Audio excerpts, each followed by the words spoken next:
Ada satu fenomena yang menurut gue perlu nanya mereka sih tentang sewa iPhone. Makin lama makin kesini tuh ada perpindahan tujuan. Pengusaha itu nggak boleh punya gengsi. Apakah mungkin gengsi ini tuh tercipta karena society bang? Kayak dia nggak pengen nih keluarganya dipandang rendah, akhirnya coba untuk nyewa. Artinya dia menilai sesuatu itu by material. Padahal harusnya manusia itu tidak dilekatkan pada itu. Susah kalau misalnya kita terus-terusan bertuhankan materi. Innallaha la yanzuru ila suwarikum walakinnallaha yanzuru ila qulubikum wa a'malikum. Sebagai muslim, muslim gitu, itu menjadi patokan kita gitu, bahwa Allah nggak pernah ngelihat kita tuh harus megang iPhone atau apa, tapi Allah ngelihat pengen amal kita dan hati kita itu seperti apa.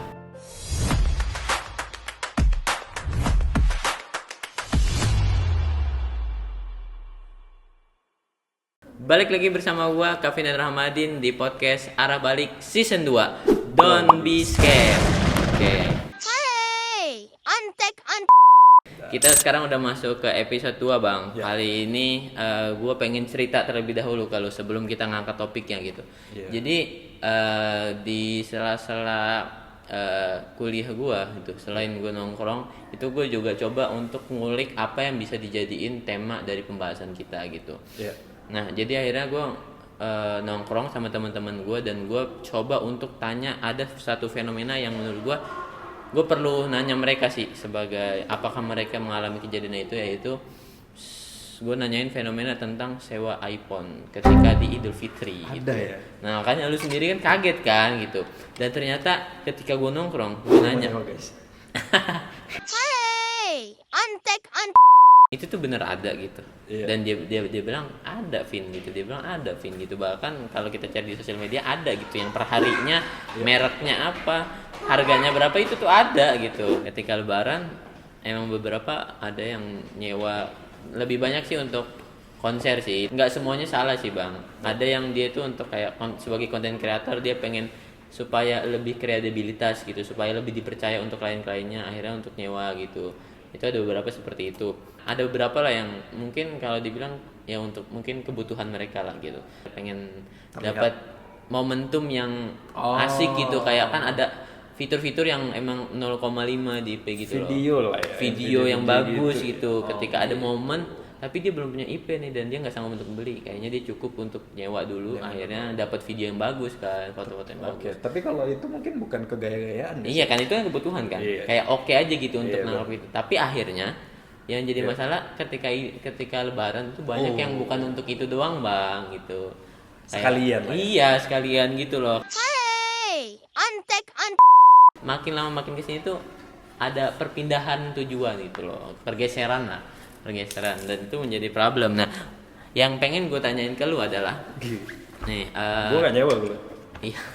hey, Ini kan mereka tuh untuk gengsi lah ya, kalau bisa dibilang ya, gengsi gitu ya.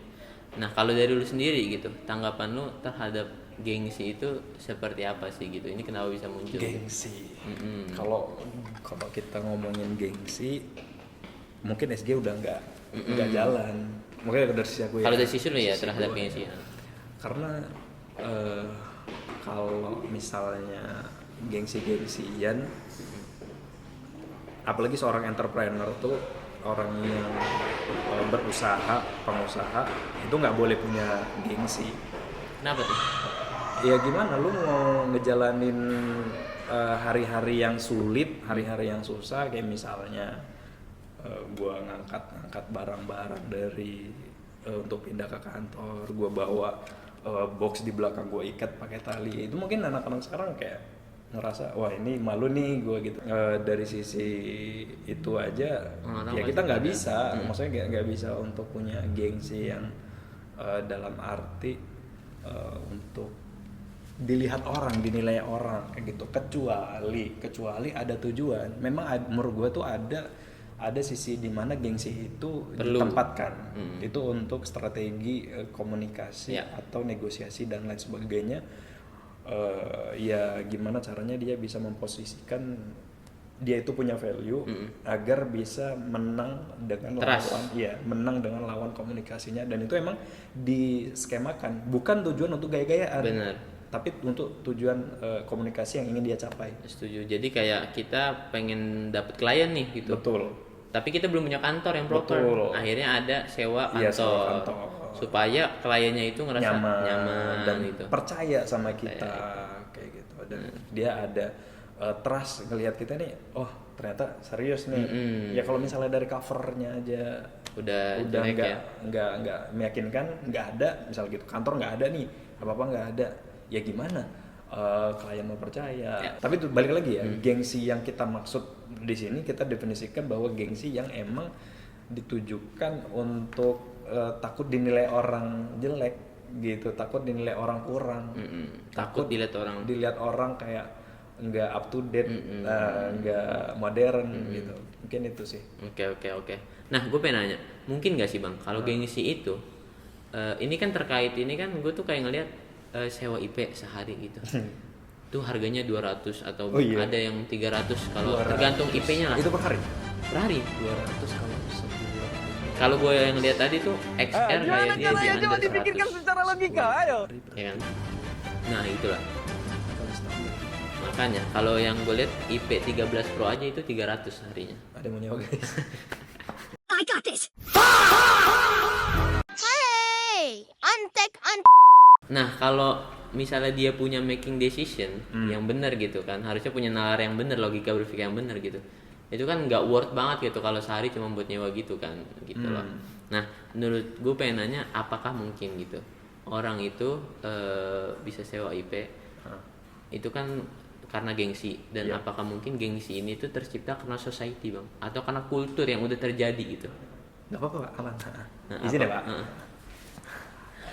Karena kultur gitu, atau society, atau tekanan dari orang tua gitu. Kita bisa lihat yang film baru-baru ini viral yang tunggu aku sukses nanti itu kan memperlihatkan kayak dia tuh karena keluarganya selalu dipandang rendah, akhirnya dia pengen berusaha lebih keras gitu. Nah kalau yang gengsi ini, apakah mungkin kayak dia nggak pengen nih keluarganya dipandang rendah, akhirnya coba untuk nyewa? Itu angle yang cukup ini ya. Ya kasusnya misalnya seperti itu gitu lah. Tapi itu tadi ya, kalau misalnya kita bicara soal artinya gini, artinya kalau dia ingin terlihat keluarganya biar terlihat tidak jelek atau apa gitu ya, artinya dia menilai sesuatu itu by materi. Oke. Dia menilai sesuatu by materi, padahal harusnya manusia itu tidak dilekatkan pada itu. Gitu, manusia itu harus dilekatkan pada karakternya. Ya bisa aja dia emang kurang secara materi, tapi secara karakter dia luar biasa bijak, luar biasa, dia bisa memberikan impact positif masyarakat, apakah dari sisi keilmuannya atau dari sisi-sisi yang dia punya lainnya gitu. Nggak perlu juga menurut aku tuh untuk ngejadiin itu alasan bagi gue ya, nggak perlu juga menjadikan itu alasan bahwa dia ingin melindungi keluarganya atau ingin menunjukkan bahwa keluarganya punya value yang bagus gitu-gitu kan. Kayaknya sih menurut aku sih itu kalau lu pribadi cocok sih, nggak cocok untuk dijadiin alasan lah ya. Nah, karena gini,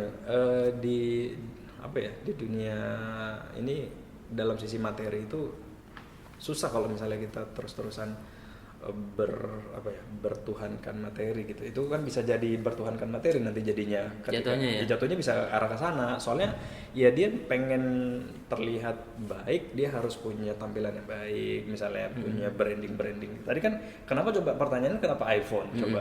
Karena brandingan iPhone itu emang lifestyle yang tinggi di masyarakat gitu. Kenapa enggak ya merek lain yang punya fitur yang sama gitu kan? Nah itu bisa aja arahnya ke sana, karena dia tuh dia udah menuhankan sebuah lifestyle materi yang tinggi tadi. Dia melihat bahwa kehidupan yang oke itu ketika kita punya material yang tinggi. Kayak gitu. Kocak. Kenapa? Penuh. Oh no. Hey, Iya, jangan dijadikan itu sebagai alasan untuk standar kehidupan gitu. Kenapa harus iPhone gitu ya? Kalau itu kan bisa yang lain gitu. Kalau untuk nyari fungsinya aja gitu. Tapi karena udah dari awal ngelihat kehidupan yang keren adalah ketika kita punya materialitis yang bagus, akhirnya itu ketika kita belum cukup, belum deserve, belum punya uangnya atau apanya itu, akhirnya jadi sebuah gengsi dan masalah hidup. Takutnya fokusnya jadi memperbaiki hal-hal yang sifatnya sementara. Itu kan gampang hilang, gampang datang gitu. Sementara yang harusnya kita fokuskan adalah dari dalam kan, dari dalam diri kita, kepribadian kita, cara berpikir kita, cara berkomunikasi, cara kita ngerespon orang respectful gitu-gitu. Tapi kalau ngelihat Bang Ada, gue jadi kayak sempat baca gitu kan teori, tapi gue kurang lengkap sih teorinya gitu. Jadi ada hierarki tentang kebutuhan manusia hidup yang perlu kita tekankan. Sebenarnya nggak butuh untuk gengsi, itu nggak butuh, manusia itu sebenarnya nggak butuh. Yang dia butuh adalah makanan gitu, makanan dan sandang papan inilah, sandang pangan papan yang kita butuhkan sebenarnya itu gitu. Tapi kalau akhirnya jadi lifestyle yang tinggi, ngelihat material apa harus ini gitu kan, lagi juga nggak punya itu kan nggak mati sebenarnya kan. Betul. Kalau kita misalnya mau berpikir secara terstruktur gitu ya, secara terstruktur ya, sebelum gengsi itu hadir kita harus menyelesaikan yang wajib-wajib dulu. Itu intinya kan. Maksudnya kayak prioritinya mana. Makanya kan ada kebutuhan primer. Ini sebenarnya pelajaran pelajaran SD sebenarnya. Pelajaran SD kan. Sekolah dasar dulu kan, gimana sebelum kita masuk ke yang tersier. Tadi kan lifestyle itu kan tersier. Kalau misalnya lifestyle tadi bentuknya adalah gengsinya tadi, bukan dalam arti yang pekerjaan. Kalau pekerjaan mungkin boleh jadi itu bisa kita masukkan karena primer juga untuk kebutuhan hidup gitu kan. Nah tapi kalau misalnya kayak tadi dia untuk gaya-gayaan, ya mungkin itu ada kebutuhan tersier. Sementara ada kebutuhan primer, sekunder yang harusnya diselesaikan dulu. Ya mungkin boleh jadi pendidikannya masih kurang, tapi dia main gaya-gayaan gitu. Padahal pendidikan adalah core gitu kan. Berarti bisa jadi, ini kan akhirnya bisa jadi orang-orang banyak yang sewa iPhone karena pendidikannya kurang. Bisa jadi kan kualitas pendidikan tuh kurang gitu, sehingga akhirnya ya terjadi fenomena-fenomena seperti ini gitu kan. Iya sih. Oke. Betul. Balik lagi ke pendidikan, ya Allah, semoga negara kita pendidikannya bagus gitu. Yang penting tapi gue nemu satu yang akhirnya bisa menjadi ujung atau highlight dari topik kali ini adalah kita back to fitrahnya adalah innallaha la yanzuru ila warikum walakinallaha yanzuru ila qulubikum wa a'malikum. Sesungguhnya Allah nggak ngelihat seseorang hamba dari fisiknya ataupun dari penampakannya gitu ya, tapi Allah ngelihat dari hati kita dan amal kita gitu. Itu menjadi sebuah hal yang harusnya kita bisa sebagai muslim, asal muslim gitu, itu menjadi patokan kita gitu, bahwa Allah nggak pernah ngelihat kita tuh harus megang iPhone atau apa, tapi Allah ngelihat pengen amal kita dan hati kita itu seperti apa. Hey, Supaya kita nggak gengsi, coba kita lihat lagi dari hadis itu gitu, tadabbur lagi dari hadis itu. Betul. Oke, mungkin itu adalah penutup. Mungkin ada yang mau nyewa iPhone lagi. Hey, Gitu lagi gitu. Oke. Adanya MacBook. Mentang-mentang. Hey, Sampai jumpa di podcast selanjutnya. Jangan lupa subscribe, nyalakan lonceng dan like, komen sekalian. Bye bye.